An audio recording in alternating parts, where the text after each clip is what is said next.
Calculus kids, this is Dr. Callahan for week 16 Monday. How are you guys doing? Go ahead and pause the video and answer the following 3 questions for your warm-up log.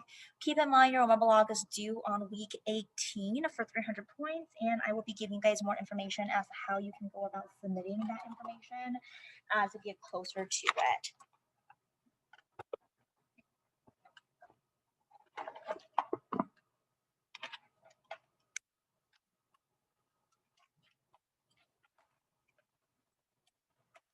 All right, so let's go ahead and take a look at our MS team today.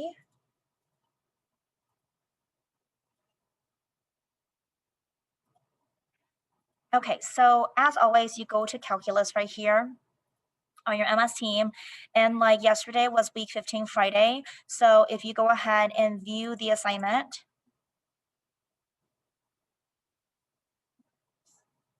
you'll be able to see the guided notes itself, etc. And if you go ahead and click on view assignment right here, this is generally how I'm be taking attendance. So as long as I see that you viewed it, you're good to go. So like these people viewed it, so you'll be marked present. However, if you don't turn in the assignment, because once you do turn it in, it will say turn in, then you will get the points for it. So like Jonathan, good job, you turned it in, you'll get the 10 points for today for that. So just keep that in mind, you guys. All right, so then today I'm gonna go ahead and create the assignment for week 16 Monday.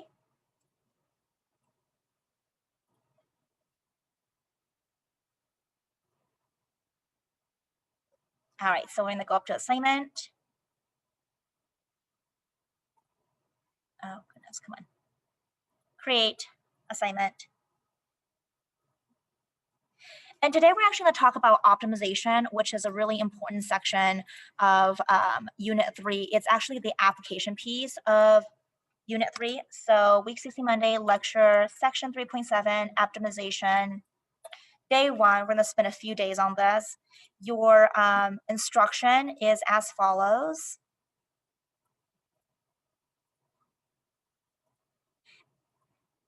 Make sure you guys view the assignment for attendance purposes. Watch the video, comment, fill out the guided notes, take a photo of your work, upload, and that's going to be your grade for 10 points each day. So today's video, which I'm making right now, which is not here yet, but it will be on here by 8:30 the day of the lesson. So for week 16, by Monday, it will definitely be there by 8:30 in the morning. If you have any questions, I do have a Zoom every single day, Monday through Friday. It is the same username, password, login information. It's a reoccurring Zoom. It's from 10:10 to 10:30, and it's not going to conflict with any of your other classes because this is the independent setting time. If any questions, here's my email address. And then of course your calculus guided note is right here because I know some of you guys did not get the handout because I was expecting us to be shut down like after the week, but then they closed us down on Wednesday. So if you do need to have it, you have it here. If you need a hard copy, please email me. I'll be happy to go ahead and set it aside for you so that way you have it as well. 10 points, and it is due, your assignment is always due on the following or the exact day at 11:59. So you don't have like a week to complete it. So you have to do it that very day. So just keep that in mind. And I'm going to go ahead and sign it. All right. So that should pop up here under your MS Teams. Okay. So with that said, let's go ahead and go over today's stuff.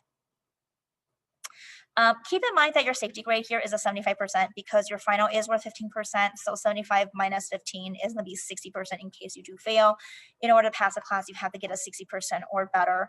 I would highly, highly recommend that you go ahead and do your Math Excel, that you do your AP College Board for Wednesdays. If you need to retake it, there's always a reflection that you can retake it and do the assessment corrections. That works as well.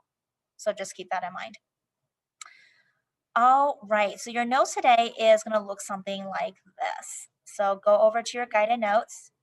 This is the one question we're going to go over. We're going to spend a bit of time on. This is the word problem on Unit 3 when it comes to concavity, maximum, extremas. I mean, we did all of that just so we can answer like real life application. And I want to go over this question here. Then afterwards, you guys have some practice problems right here for page 2.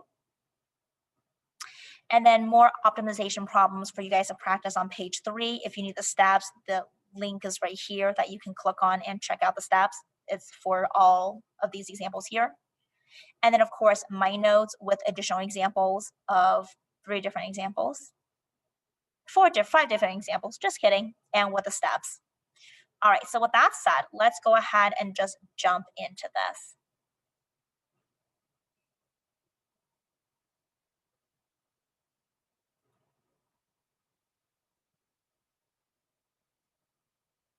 Okay, so what is optimization? Okay, so one of the most common applications of calculus involves determination of a maximum value of some aspect of something.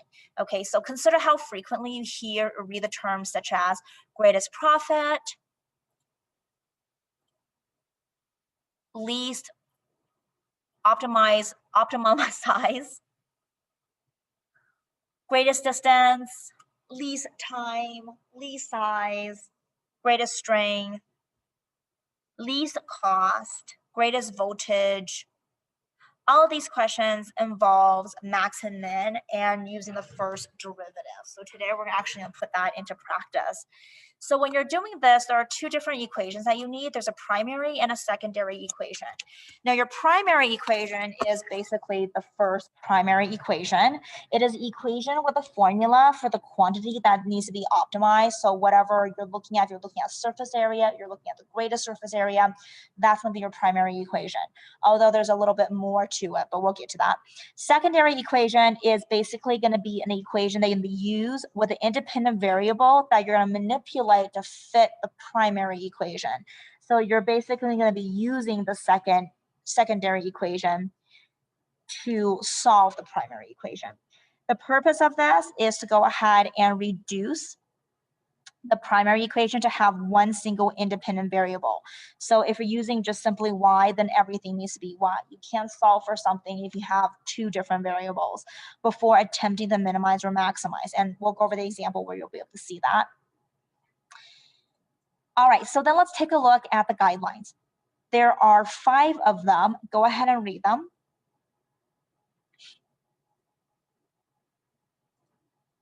Okay, let's go over an example. So as a quick review, before we get started with this example, f of x is a y value of the max or min, and also it could be the y value of the point of inflection. F prime of x is going to be the slope or the first derivative. You solve for x, you can get the critical point, and you set it equal to 0 and solve for x, which will give you the point to say that this is when slope is 0. So on the left and right side of the slope is when you check to see if there's a max or min.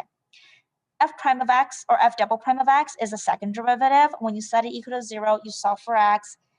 It's going to give you a point of inflection, which is going to determine the concavity.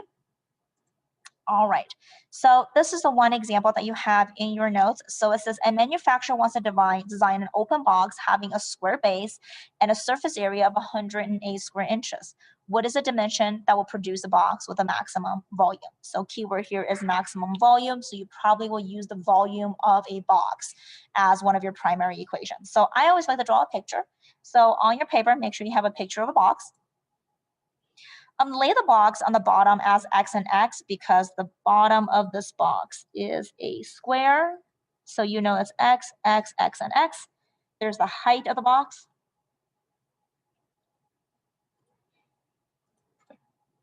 All right, so you know it's an open box. So when we're looking at the surface area, I'm just going to be using the front, back, left, right side of the box, and then also the bottom, but the top needs to be open.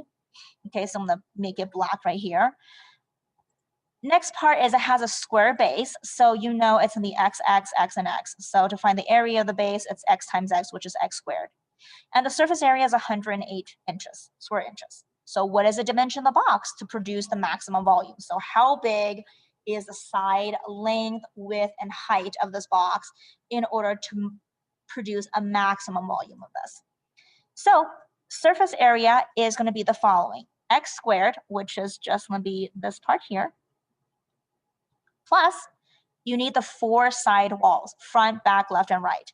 Well, to find the side walls, keep in mind that your siding wall is going to be right here, which is a shape of a rectangle. And to find the area of that rectangle, it's going to be height times the width, okay? But there's 4 of them, right? Because you have that one that's in the front, back, left, and right. So it's just going to be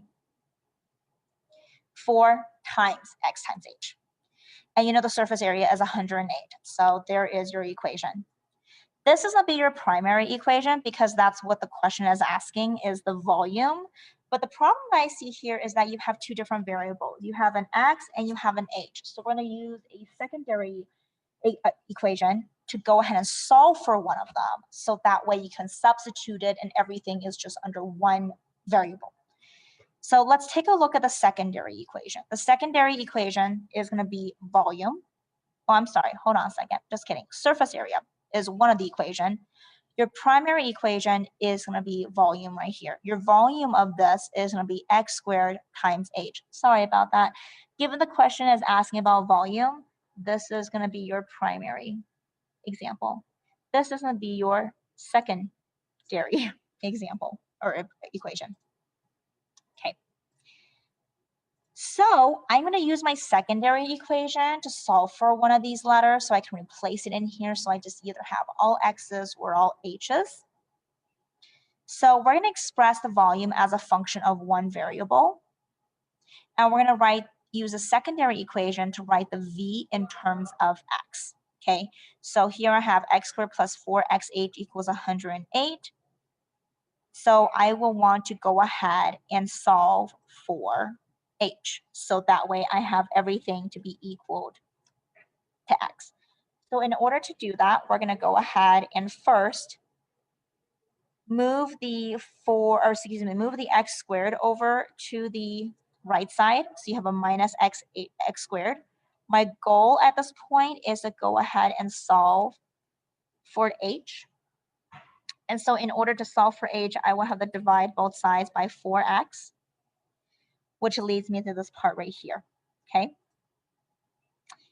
So what I can do here at this point is I can go ahead and take this equation, which is in terms of h, or sorry, it's solve for h, take this thing and replace it right over here for h. So then I have x squared times, I'm going to replace that with h with 108 minus x squared over 4x. And if you look at this, everything here is just all x's. So you just have one formula or one variable. We want to make this look a little bit better because it looks really ugly. So I'm going to distribute the x squared. So I have 108x squared minus x to the fourth divided by x to the third. And in which case, after that, you should realize that you can go ahead and cancel them. So I have 108x squared minus x to the fourth over 4x. And what you can do here is, what is 108 divided by 4? It's going to give you a 27. X squared divided by x, that cancels. You're left with 1x up here. So 27x, okay? On the right side, you can also cancel the x to the fourth and the x, and you get x to the third, but then you have a 4 on the bottom. So you have minus x cubed over 4. This looks a lot better because it's just one variable and it's your primary equation. And your primary equation, once again, always have the answer to the question that's asking. And since the question is asking what is the dimension for a maximized volume, you want to keep the volume formula as your primary equation. So here are some of the things with primary and secondary equation. The primary equation answers the question asked in the problem. So what is the volume? This equation will also have two unknown variables like we had with x and h. Your secondary equation gives you the answers of the surface area or volume, but most importantly, you're going to use this equation to solve for one of the variables and plug it back into the primary equation. So at the end, before you find the derivative of the maximized volume, that you only have one variable. In this case, it is x.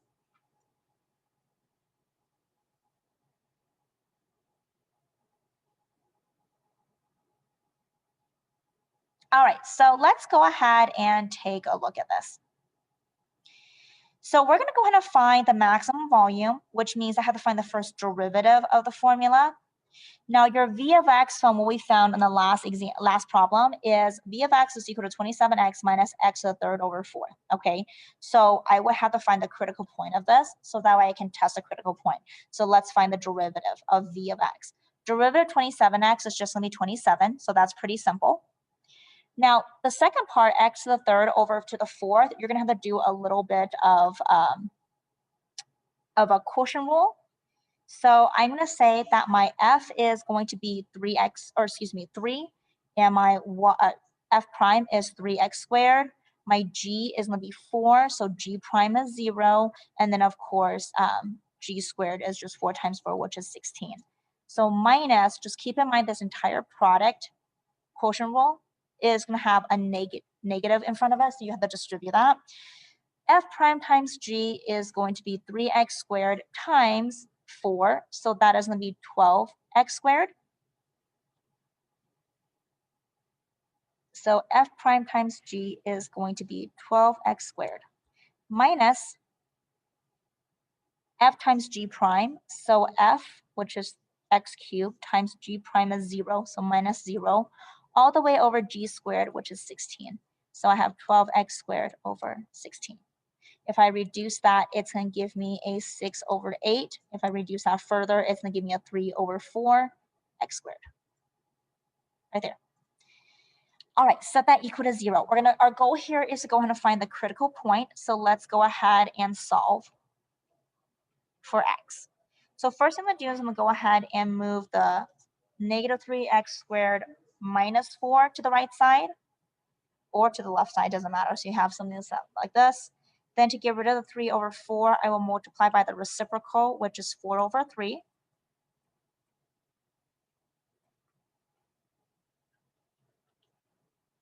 So this part cancels. X squared is equal to 27 times 4 divided by 3, and that's going to give you a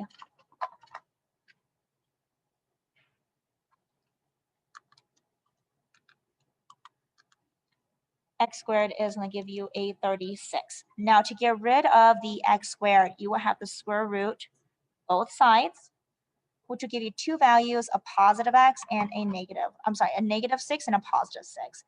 Well, given the fact that x is the length of this box on the bottom with a square, it doesn't make any sense to have a negative 6 centimeters or negative 6 inches. So it has to be just positive 6, okay? And you could do a sign line on this to test if it's going to be a max or a min. So to do that, you will have to pick a point, f prime of 5 on the left, f prime of 7 on the right. Take that and plug these numbers into this equation right here.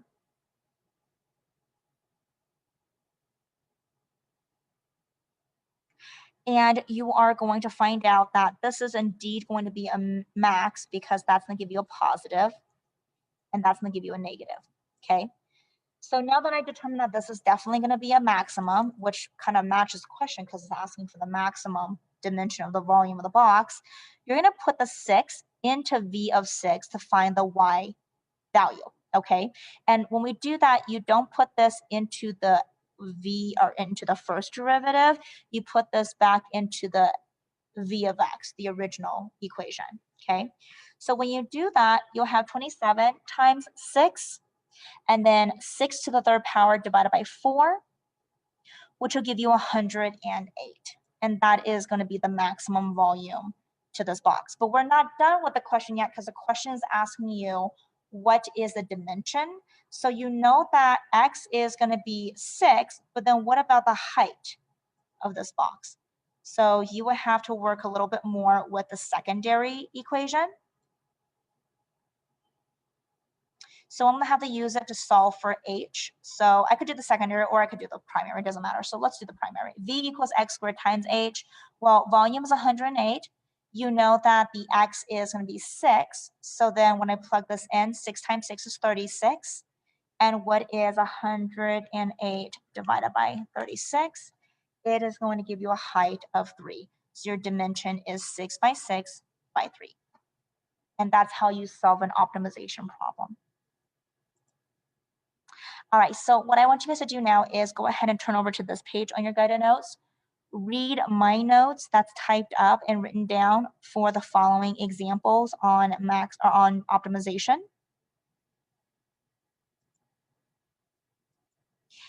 Now, if you would like to go ahead and practice a few more problems, I have 4 right here.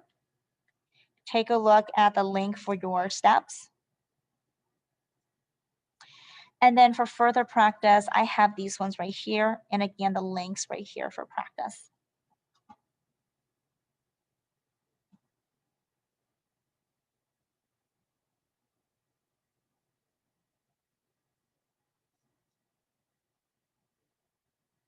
All right, you guys, I hope you have a wonderful day. And as always, stay safe and healthy. Take care.